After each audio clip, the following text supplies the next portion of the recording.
कि इस बेचारे को काम नहीं करने दिए तो बहुत काम कर सकता था। ये नैरेटिव इसलिए बनाना चाहता था जैसे पूरे देश के नेताओं को इसलिए चोर बताकर ये मुख्यमंत्री बन गया। ये नैरेटिव बनाना चाहता था कि पहले मैं जनता को गुमराह करूं, फिर जो मैं जैसा काम करूं भारतीय जनता पार्टी और अधिकारी मेरे दबाव में आ जाएंगे और जो मैं चाहूंगा करूंगा मैं। लेकिन ये देश कानून से चलता है। केजरीवाल साहब, आप एडिशनल कमिश्नर रहे होंगे इनकम टैक्स में, उससे बड़ा धोखेबाज और झूठा क्या हो सकता है। ये व्यक्ति कभी भी इनकम टैक्स कमिश्नर नहीं रहा और क्या कहता था एक बहुत बड़े चैनल के इंटरव्यू में, मैं भी इनकम टैक्स कमिश्नर रहा हूं, मैं बहुत पैसे कमा सकता था। ऑन रिकॉर्ड बोला इसने, बच्चों की छोटी कसम खाई, ऑन रिकॉर्ड बोला इसने। जो आदमी पैदाइशी, जिस आदमी का पैदा होने के बाद यूनिवर्सिटी में IIT में दाखिला होने के बाद जो पिता की नौकरी के आधार पर एक स्टील अथॉरिटी ऑफ इंडिया के कोटे के द्वारा IIT में भर्ती हुआ था, कोटे में कंपटीशन में नहीं हुआ था, जिसके DNA में तभी घुस गया कि मैंने केवल लोगों को गुमराह करना है, मैंने केवल लोगों को गुमराह करके बेवकूफ बनाना है। भारतीय जनता पार्टी मुझे प्रचार नहीं करने दे रही, मैं ईडी के सामने जाना नहीं चाहता। अरे जब गुजरात का चुनाव था, सिसोदिया जी को पूछताछ के लिए बुलाया गया था, तब भी यही कहा हम गुजरात में सरकार बना रहे हैं, हमें रोकने का प्रयास किया जा रहा है। ये सब बात गरीब लोगों के समझ में आनी चाहिए। ये हरिश्चंद्र कहां से होगा केजरीवाल, लोग भी आपके सामने कहेंगे हाँ भ्रष्टाचारी जाने चाहिए जेल, और जब लोग कहना शुरू कर देंगे तो केजरीवाल का विक्टिम कार्ड देना बंद हो जाएगा। भाइयों, ये चाहता था मैं ना जाऊं, ईडी मेरे साथ जबरदस्ती करे, जबरदस्ती करके मुझे घर पे लेकर ले आए और फिर मैं लंबी टांग फैलाकर बैठ जाऊं, मेरे और मिलाप करेंगे मेरे रफूगर जितने भी है जिनकी रोजी रोटी चल रही है। ऐसे 400 लोगों को 1 लाख की तनख्वाह पा रहे थे फोकस की, दिल्ली के लोगों के टैक्स पेयर की, ऐसे रफूगर मिलाप करेंगे। गरीब आदमी सोचे रहते तो बेचारे को कहीं करने देखो, बेचारे को जेल में जा रहे जीत जाता है, लोग ये कहना शुरू कर देंगे वो इसलिए आदमी के दफ्तर में नहीं गया है, सिर्फ एक नैरेटिव बनाने के लिए। उसके लिए हम सब लोगों को जाना पड़ेगा। हम जाएंगे तो मीडिया की बंधु भी बताएंगे और दिखाएंगे कि आज वहां पर 200 लोगों ने कहा भ्रष्टाचारी जेल में जाने चाहिए किसी गरीब मोहल्ले के अंदर। भारत माता की, भारत माता की। मित्रों, मैं बधाई देता हूं पार्टी के प्रदेश के अध्यक्ष आदरणीय वीरेंद्र सिंह जी को कि दिल्ली की समस्याओं को लेकर, दिल्ली की पीड़ाओं को लेकर, दिल्ली को लंबे समय से जो लूटा जाता रहा, पहले कांग्रेस और कांग्रेस के बाद जो कांग्रेस को चोर बताकर कहते थे शीला दीक्षित जी आप भ्रष्ट हैं, 900 पन्ने का मेरे पास सबूत है, मैं तुम्हें जेल भेजूंगा, ये केजरीवाल बोला करता था।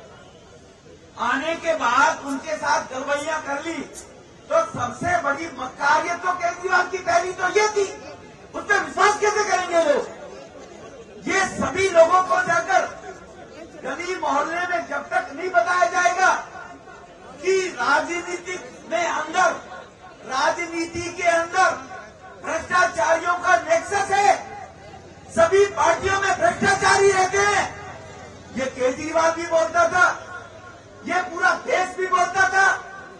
और इसी भ्रष्टाचार को मिटाने के लिए 2014 में देश के 125 करोड़ लोगों ने मोदी जी के ऊपर विश्वास किया था कि देश की सीमाएं सुरक्षित नहीं है, अंदर खाने भ्रष्टाचार देश को दीमक की तरह चाट रहा है, सीमाओं पर हमारे सैनिक प्रहरियों का अपमान किया जाता है, तो लोगों ने मोदी साहब पर विश्वास किया। मोदी साहब पर विश्वास करने के बाद आप इतिहास उठाइए, लोग परेशान थे नेताओं के भ्रष्टाचार से, सबको मालूम था लालू चारा खा गया, लेकिन फिर भी वो जेल से बाहर आ गया। 2G स्पेक्ट्रम में सीएम के खानदान की बेटी और परिवार जेल गया, लौटकर वापिस आ गया। कारण क्या है? कारण केवल एक है, साक्ष्य जो होते थे सबूत, उनके साथ छेड़खानी हुआ करती थी। कानून काम करता है सबूतों के आधार पर, सबूत मिटा दिए जाते थे। मोदी साहब ने भ्रष्टाचार विरोधी जो संस्थाएं हैं उनको कहा करोड़ों रुपए के हर राज्य में तुम्हारे भवन बने हुए हैं, करोड़ों अरबों रुपए तुम्हारी तनख्वाह में दी जाती है, फिर देश में भ्रष्टाचार क्यों होता है? केंद्र की सरकार किसी भी एजेंसी के साथ में कोई भी इंटरफेरेंस नहीं करेगी। जो भी देश में भ्रष्टाचारी हो, हर भ्रष्टाचारी को जेल जाना चाहिए। भाइयों, आज हम डिफेंसिव आ गए। मीडिया के लोग भी पूछ रहे हैं कि भाजपा को पहले कैसे पता लग जाता है कि केजरीवाल जेल जाने वाला है।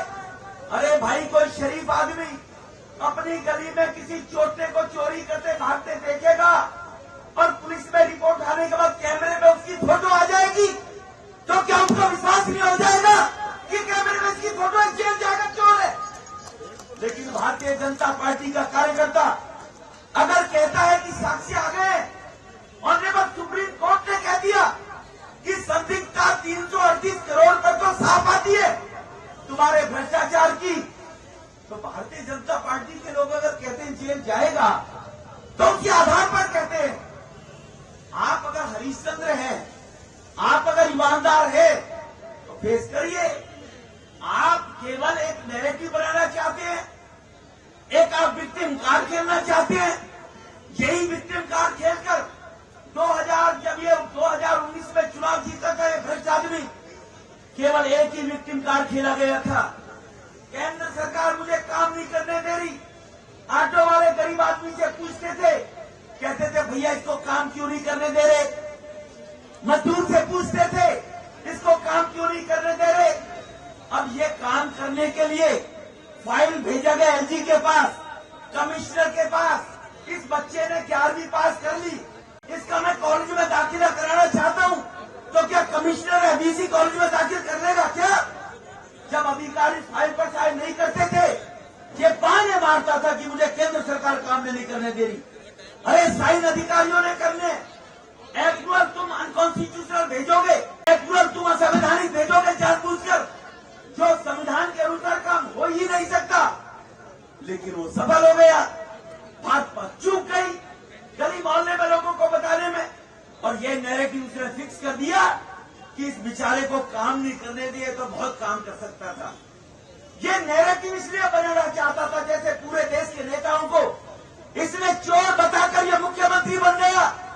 ये नैरेटिव बनाना चाहता था कि पहले मैं जनता को गुमराह करूं, फिर जो मैं जैसा काम करूं भारतीय जनता पार्टी और अधिकारी मेरे दबाव में आ जाएंगे और जो मैं चाहूंगा करूंगा मैं। लेकिन ये देश कानून से चलता है केजरीवाल साहब। आप एडिशनल कमिश्नर रहे होंगे इनकम टैक्स में, उससे बड़ा धोखेबाज और झूठा क्या हो सकता है? ये व्यक्ति कभी भी इनकम टैक्स कमिश्नर नहीं रहा और क्या कहता था एक बहुत बड़े चैनल के इंटरव्यू में, मैं भी इनकम टैक्स कमिश्नर रहा हूं, मैं बहुत पैसे कमा सकता था। ऑन रिकॉर्ड बोला इसने, बच्चों की झूठी कसम खाई, ऑन रिकॉर्ड बोला इसने। जो आदमी पैदाइशी, जिस आदमी का पैदा होने के बाद यूनिवर्सिटी में आईआईटी में दाखिला होने के बाद जो पिता की नौकरी के आधार पर एक स्टील अथॉरिटी ऑफ इंडिया के कोटे के द्वारा आईआईटी में भर्ती हुआ था, कोटे में, कंपटीशन में नहीं हुआ था, जिसके डीएनए में तभी घुस गया कि मैंने केवल लोगों को गुमराह करना है, मैंने केवल लोगों को गुमराह करके बेवकूफ बनाना है। भारतीय जनता पार्टी मुझे प्रचार नहीं करने दे रही, मैं ईडी के सामने जाना नहीं चाहता। अरे जब गुजरात का चुनाव था, सिसोदिया जी को पूछताछ के लिए बुलाया गया था, तब भी यही कहा हम गुजरात में सरकार बना रहे हैं, हमें रोकने का प्रयास किया जा रहा है। ये सब बात गरीब लोगों के समझ में आनी चाहिए, वो तब आएगी जो हम सब लोग सचदेवा जी के नेतृत्व में, आदरणीय हमारे पूर्व केंद्रीय मंत्री विजय गोयल जी हैं, मनोज तिवारी जी अध्यक्ष, हमारे सांसद जी बैठे हैं, हर्षवर्धन जी हमारे मंत्री जी पूर्व में रहे वो बैठे हुए हैं, पार्टी के वरिष्ठ लोग हैं। हम सब लोगों को गली मोहल्ले में योगेंद्र जी के नेतृत्व में जाना पड़ेगा, लोगों को बताना पड़ेगा कि ये कितना झूठा मक्कार व्यक्ति है। हम जब तक जनता को बताने में सफल नहीं होंगे, बींगे मुख्यमंत्री मीडिया उसको रोज दिखाता है टीवी के ऊपर, वो रोज लोगों के घर में पहुंच जाता है। हमें मीडिया थोड़ी रोजाना दिखाएगा भाजपा के कार्यकर्ताओं को। तो इसीलिए इस दिल्ली को बचाने के लिए, देश को ऐसे भ्रष्टाचारियों के काकस से बचाने के लिए आज सीबीआई ईडी काम कर रही है। क्या भ्रष्टाचारियों को पकड़ा नहीं जाना चाहिए? आप तो भाजपा के कार्यकर्ता बोल दोगे पकड़ा जाना चाहिए, लेकिन आम लोगों के बीच में जाकर जब लोगों से कहेंगे, हम 100 लोगों के बीच में खड़े होकर कहेंगे कि क्या आप लोग भ्रष्टाचार से त्रस्त नहीं थे क्या 10 साल पहले? क्या आप लोग नहीं चाहते थे कि नेता भी भ्रष्टाचारी करण के खिलाफ कार्रवाई हो? लोग कहेंगे हाँ हम चाहते थे। तो आज जो कार्रवाई हो रही है, ईडी सीबीआई कर रही है, क्या शराब का घोटाला सुप्रीम कोर्ट ने कह दिया है? ये हरिश्चंद्र कहां से हो गया केजरीवाल? लोग भी आपके सामने कहेंगे हाँ भ्रष्टाचारी जाने चाहिए जेल।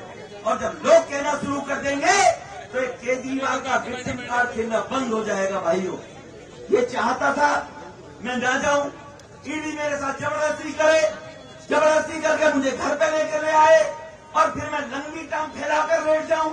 मेरे और विलाप करेंगे मेरे रफूगर जितने भी हैं, जिनकी रोजी रोटी चल रही है। ऐसे 400 लोग हैं जो 1-1 लाख की तनख्वाह पा रहे थे फोकट की, दिल्ली के लोगों के टैक्स पेयर की। ऐसे रफूगर विलाप करेंगे। गरीब आदमी सोचेगा देखो बेचारे को तंग कर रहे हैं, देखो बेचारे को जेल ले जा रहे हैं कि जीत जाता है। लोग ये कहना शुरू कर देंगे। वो इसलिए आज ईडी के दफ्तर में नहीं गया है, सिर्फ एक नैरेटिव बनाने के लिए। उसके लिए हम सब लोगों को जाना पड़ेगा। हम जाएंगे तो मीडिया के बंधु भी बताएंगे और दिखाएंगे कि आज वहां पर 200 लोगों ने कहा भ्रष्टाचारी जेल में जाने चाहिए किसी गरीब मोहल्ले के अंदर। इसलिए मैं पुनः भाई योगेंद्र जी जो हमारे मंच का संचालन कर रहे महामंत्री जी और भारतीय जनता पार्टी के दिल्ली प्रदेश को इस बात के लिए बधाई देते हुए अपनी वाणी को विराम देता हूं कि मुझे भी 2 शब्द बोलने का मौका दिया। बहुत बहुत धन्यवाद।